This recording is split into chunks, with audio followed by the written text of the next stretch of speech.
SK그룹의 AI 서밋 행사에서 네. 많은 투자 아이디어들을 봤는데요. SKT가 정말 좋은 사업 구조로 바꿨더라고요. 지금도 우리나라도 소프트웨어 쪽도요. AI 소프트웨어 쪽하고 전통 소프트웨어 쪽하고 밸류에이션 격차를 엄청나게 보여줄 겁니다. 앞으로. 그래서 이제는 무조건 AI 붙어 있는 거 봐야 돼요. KINX라는 회사가 있는데 네. 전통 클라우드에 가깝다고 볼 수 있는데 아마 이 회사도 변화를 하지 않을까요? 그러면 또 주가적으로 한번 움직임이 날 수 있고 아무래도 데이터 센터에 또 많은 에너지가 필요하니까 그러면 ESS 쪽 수요가 늘면 미국의 1등 ESS 업체에다가 많은 거래를 하는 서진 시스템 수의 가능성을 좀 볼 수 있지 않을까.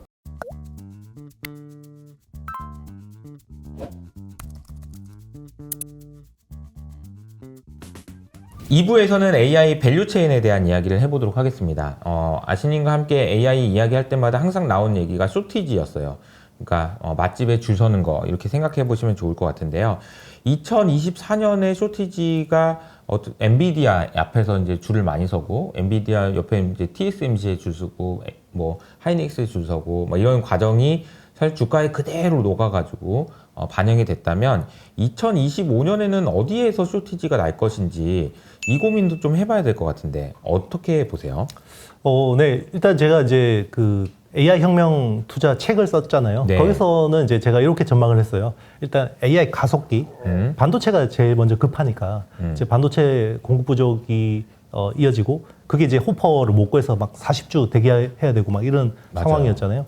그게 이제 이제 연초에 좀 풀렸어요. 그래서 블랙엘이라는 게 나오면서 좀 해결이 되면서 요게 이제 그 다음에 서버하고 데이터 센터 쪽으로 이제 가는 거죠.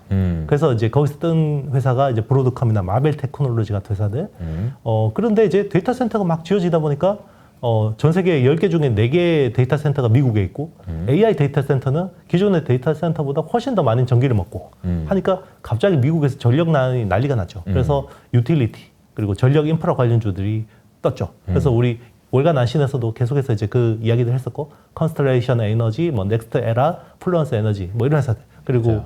이야기를 했었고요. 그리고 이제 원전, 뭐 SMR 같은 뉴스케일 파워 같은 것 이런 회사들도 이제 말씀을 드렸었고 근데 이게 또 제가 생각한 것보다 훨씬 사이클이 압축적으로 일어나는 게 저는 네트워크는 전기 인프라 좀 더 이제 이게 해갈되고 올 줄 알았는데 바로 또 오더라고요. 왜냐하면 칩 발전 속도가 너무 빨라요. 제가 생각한 것보다 너무 빨라서 그래서 서버 간의 통신 그리고 데이터 센터 간의 통신에서 이게 구리 기반의 통신으로는 한계가 있다. 그래서 실리콘 포토닉스라는 기술이 저는 한 향후 3, 4년 안에 적용이 될 줄 알았는데 이게 당장 TSMC가 내년에 적용하겠다고 하니까 이쪽 밸류 체인이 굉장히 빨라졌죠. 그래서 뭐 아리스타 네트워크스, 뭐 셀레스티카 같은 회사들이 막 떴고요. 그러면서 이제 네트워크 관련된 기업들이 지금 이제 막 이제 스타트를 하고 있는 거고 그리고 이제 빅데이터가 갑자기 막 부족해지죠. 왜냐하면 컴퓨팅 파워 이 파라미터를 늘리는 속도가 너무 빨라지니까 학습할 데이터를 다 땡겨 써버렸어요. 그래서 당장 내년부터 데이터가 부족해지니까 이제 데이터 관련된 AI 소프트웨어 관련 기업들이 이제 뜨고 여기에다가 뭔가 더 이제 불에다가 기름을 부은 게 트럼프의 등장인데요. 트럼프가 규제 완화를 하다 보면 규제를 완화하면요 소프트웨어 특히나 AI 소프트웨어 관련된 캐펙스가 늘어납니다. 이게 왜 그러냐면요. 트럼프 1기 때 보면 그쪽으로 그 AI 소프트웨어 쪽 이런 쪽으로 투자가 굉장히 많이 늘었거든요. 근데 바이든 행정부 들어서 어떻게 했냐면 이게 AI가 위험하잖아요. 맞아요. 그러니까 계속해서 안전성 검증 요구하고 그리고 이제 개인정보에 대한 이런 것들을 굉장히 타이트하게 하다 보니까 이 위축돼요. 소프트웨어 관련 기업들이. 그런데 이게 트럼프 행정부에서는 이게 규제를 완화해주고 그리고 이제 나중에 뭔가 하다가 문제가 생기면 우리가 들여다볼게 라는 식이거든요. 그래서 어떻게 보면 규제 자체가 네거티브 방식에 가깝고요. 근데 이제 바이든 행정부는 약간 파지티브 방식에 가까웠던 거죠. 뭐 그게 딱 정해진 건 아니지만 어쨌든 행정부의 행태 자체가 그랬다는 거고 그러다 보니까 AI 소프트웨어 쪽으로 캐펙스가 굉장히 만듭니다. 그래서 최근에 뭐 스노우플레이크나 뭐 셀즈포스나 뭐 그리고 팔로알토 같은 회사 보안도 또 중요해지잖아요. 뭐 그리고 사실 이번 트럼프 행정부의 가장 스타 기업이라 그러면 테슬라고 그죠? 팔란티어잖아요. 팔란티어가 정말 전쟁 AI이지 않습니까? 그렇죠. 그러면 이게 사실 AI 소프트웨어 쪽에서는 거의 뭐 제일 지금 제일 치고 나가는 회사죠. 스타 같은 회사라고 볼 수 있거든요. 이런 쪽이 계속 이제 앞으로 활발해지는 거죠. 알겠습니다. 이게 조금 정리를 해보면은 가속기 그리고 서버랑 데이터 센터 그리고 이제 전력이 부족 이런 것에서 넘어서서 네트워크도 지금 이제 쇼티지가 나와 있는 상황이라는 건데 이게 결국은 이제 AI가 이제 가는 속도가 계속 빨라지고 있다 보니까 이제 계속 그 수혜가 보는 쪽이 이렇게 확산이 되고 있는 과정이라고 이해를 하시면 될 것 같은데 질문은 이제 소프트웨어 쪽으로 조금 더 드리면 데이터 학습을 하려는 데이터가 부족해진다라는 것이 소프트웨어가 좋다라는 것으로 이어지려면은 어떤 생각을 해야지 이해를 할 수 있을까요? 이게 일단 이게 뭐 우리 AI 잘 쓰지도 않는데 뭘 그쪽으로 투자를 하냐 이렇게 생각하실 수 있어요. 네. 근데 이런 쪽은 대부분 B2C 쪽보다는요. B2B 죠. B2B 쪽이에요. 아. 네. 기업들이 당장 지금 그 사람 줄이는데 혈안이거든요. 그러니까 사람을 줄이려면 결국 시스템 그 기업의 AI를 도입할 수밖에 없어요. 그렇죠. 굉장히 활발하거든요. 그러니까 이런 그 AI 도입에 필요한 툴들이나 이런 그 관련된 기업들이 뜰 수밖에 없는 거예요. 최근에 보면 이제 스노우플레이크도 갑자기 막 주가가 막 하루에 20-30% 급등하는 경우도 나오고 맞아요. 그러거든요. 그게 지금 이제 기업들은 이게 당장 와닿는 거예요. 계속해서 그 어떤 그 개발자들 줄이고 그거를 AI 도입으로 계속 비용을 세이브하는 거거든요. 그게 이제 미국을 중심으로 지금은 확인하는 건데요. 이게 시차를 두고 우리나라에도 한 1-2년 뒤에 완전히 우리한테 와닿을 수도 있어요. 그리고 정말 잘하는 막 그 진짜 A급 이상 S급 네. 그 엔지니어들은 또 다 스카우트 해가거든요. 미국 빅테크들이. 네. 그러니까 우리나라 지금 인력 엄청 빨리고 있어요. 지금 AI 쪽 그 개발자들 정말 인력들 미국 기업 쪽으로 많이 이직하고 있고 특히나 이제 반도체도 지금 삼성하고 SK 하이닉스 쪽에서 이제 HBM 쪽에 핵심 기술 담당하시던 분들도 마이크론 많이 가거든요. 예, 그런 것들이 사실 지금 심각해요. 그리고 이제 중국 쪽으로도 많이 가서 또 기술 유출도 많이 일어나고 있고, 그러니까 정말 우리나라가 지금 녹록지 않은 상황이긴 합니다. 네. 저는 사실 이제 저는 매크로 관점에서도 뭐 환율 얘기하고 금리 얘기하면 참 우리나라 힘든 상황이다라고 얘기를 하고 있는데 이제 뭐 여기 AI 얘기하면서 인력 유출 이것도 정말 심각한 문제인 것 같더라고요. 그래서 어쨌든 방금 말씀하신 대로 B2B에서 이제 인력을 효율화하고 이런 과정에서 반드시 AI 시스템을 도입해야 되는데 AI 시스템을 누구한테 쓸 것이냐 이거에 따라서 소프트웨어가 어떤 소프트웨어 회사가 좋아질지 이런 거를 체크해 볼 수 있는 그런 가이던스가 되겠다라는 생각이 또 들긴 하네요. 그래서 이게 앞으로 이제 어떻게 진행될지, 그러니까 AI와 관련된 것이 하드웨어뿐만 아니라 이제 소프트웨어 쪽으로 이동한다라는 키워드를 가지고 우리가 주도주를 또 찾아봐야 될 것 같다라는 생각이 듭니다.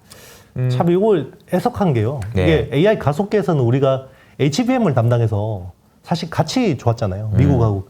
근데 이제 제가 말씀드리지만 뭐 전력 인프라, 네트워크 인프라, 뭐 AI 소프트웨어 이야기하면서 물론 국내 프록시 주식이 있긴 있어요. 근데 네. HBM만큼 임팩트가 없는 거죠. 그렇죠. 뭐 네. 이제 HD 현대일렉이라든지 이런 그쵸. 전력 기기 회사들이 그렇죠. 있긴 LS 한데요. 일렉트릭이나 뭐 있긴 하지만 HBM처럼 중요한 아이템이라고 보기 좀 힘들고 그리고 이제 뭐 AI 소프트웨어도 국내 보면 뭐 더존 비존이나 아니면 한글과 컴퓨터나 뭐 루닛이나 오늘 주가 흐름은 좋아요. 근데 사실 이게 그 미국의 뭐 스노우플레이크나 세일즈포스나 아니면 뭐 마이크로소프트나 이 정도처럼 핵심이냐라고 보면 좀 애매한 거죠. 네. 근데 이제 뭐 사실 그 빅테크에 비하면은 어차피 힘들다 이거는 인정하더라도 그렇죠. 대신에 이제 우리나라 내에서 이제 커스터마이즈를 해서 맞아요. 그 기회들이 또 있지 않을까요? 근데 그런 생각도 네, 좀 맞습니다. 들고요. 이게 네. 뭐 투자로서는 충분히 매력이 있는데 우리가 기대하는 거는 막 뭔가 HBM처럼 맞아요. 뭐 엄청난 이제 이게 국내에서 사이클이 한번 일어나줬으면 좋겠다라는 게 있잖아요. 그쵸. 네,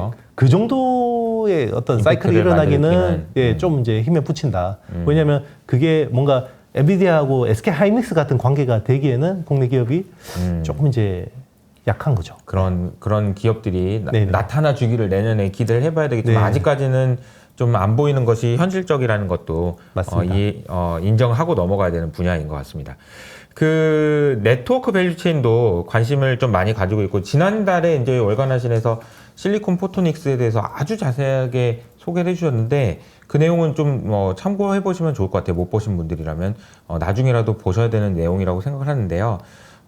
그러면 기업들이 AI 도입을 확대하면 할수록 국내 이동통신 회사들도 수혜를 볼 수 있나요? 저는 이번에 그 SK그룹의 AI 서밋 행사에서 네. 많은 투자 아이디어들을 받았는데요. SKT가 정말 좋은 사업 구조로 바꿨더라고요. 어. 그래서 지금 이제 그런 기존의 어떤 클라우드나 뭐 데이터 센터 이런 쪽을 다 AI 쪽으로 지금 다 전환하고 있고요.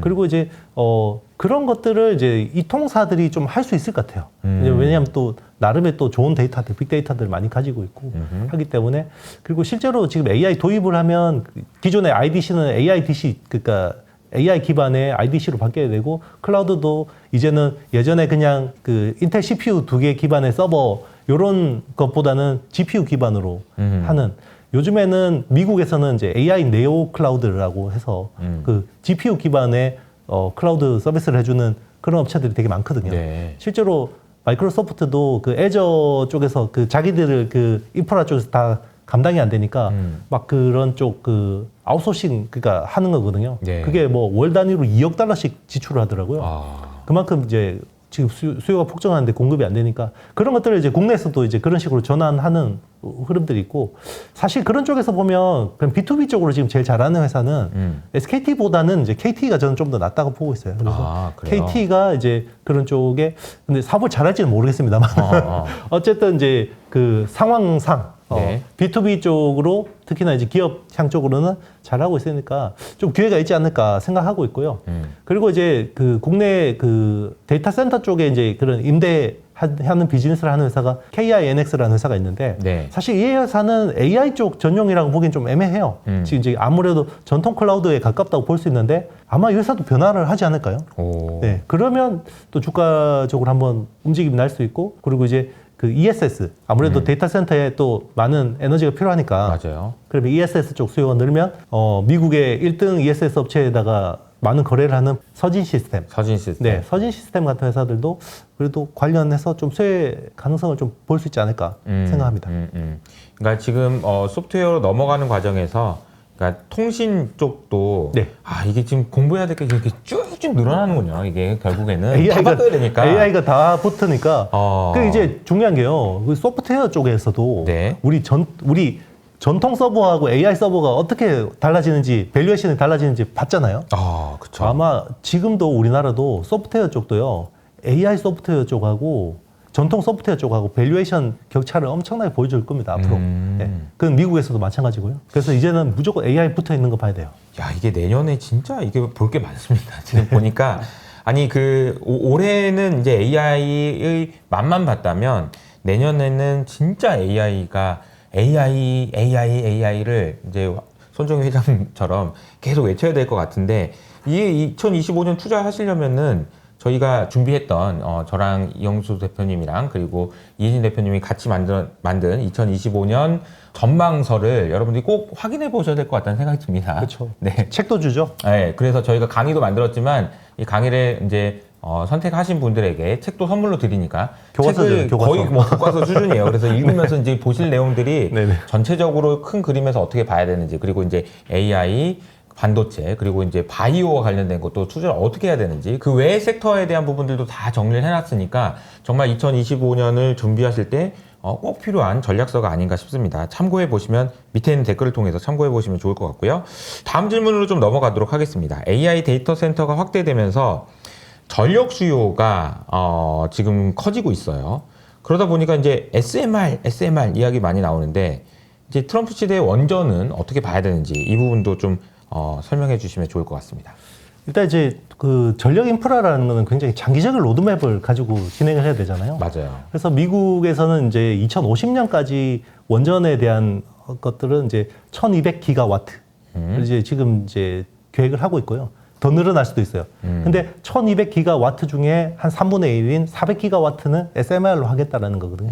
네. 그래서 아마 그쪽으로 갈 것 같고 지금 이제 기술 방식이 지금 이제 뉴스케일 파워가 주도하는 게 3.5세대 기술이라고 하거든요. 네. 그러니까 이제 그 순행식이 아니에요. 그래서 이제 이쪽 기술이 지금 4세대로 만약에 빨리 진화된다 그러면 이게 당초 생각한 계획보다 수요가 더 많을 수도 있어요.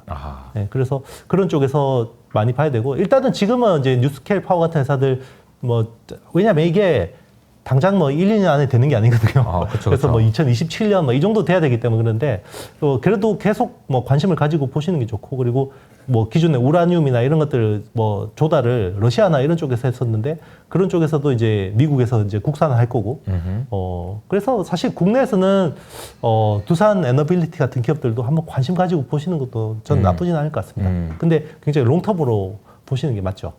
2050년까지예요. 네네. 2050년까지면은 아직 이제 20년이 넘게 남은 거고요. 근데 그 사이에 계속 차곡 이렇게 착착착 진행하는 거죠. 맞아요. 미국이. 그래서 네. 이제 SMR도 이제 400기가와트를 얘기를 해주시긴 했는데 긴 기간이기 때문에 그렇죠. 이게 이제 주가에는 먼저 기대감 때문에 반영됐다가 왔다 갔다 할 수 맞습니다. 있어서 장기적으로 보면은 긍정적이긴 한데 변동성에는 좀 주의가 필요하긴 하겠네요. 그렇죠. 오히려 이제 뭔가 단기적으로 원전 수혜라고 그러면 기존 유틸리티 기업들 맞아요. 중에서 이제 뭐 컨스텔레이션 에너지 같은 회사들이 전기를 공급하는데 이제 원전 쪽을 많이 이제 하는 거죠. 맞아요. 최근에 뭐 지난 시간인가 뭐 지지난 월간 하실 때도 우리 이야기했지만 스리마이 섬에 원전 폐쇄했던 거 다시 맞아요. 재가동하잖아요. 맞아요. 그게 이제 컨스텔레이션 에너지하고 마이크로소프트가 이제 협업해서 이걸 하는 거거든요. 맞아요. 16억 달러 추가로 출자를 해서 기존에 이제 닫았던 원전을 다시 재가동하는 거기 때문에 그럼 당장 이제 수혜를 보는 거는 이제 컨스텔레이션 에너지, 넥스트 에라 같은 유틸리티 기업이 수혜를 봅니다. 당장은. 미국의 유틸리티 회사들에 네네. 대한 관심. 이제 사실 이 유틸리티에 대한 관심들은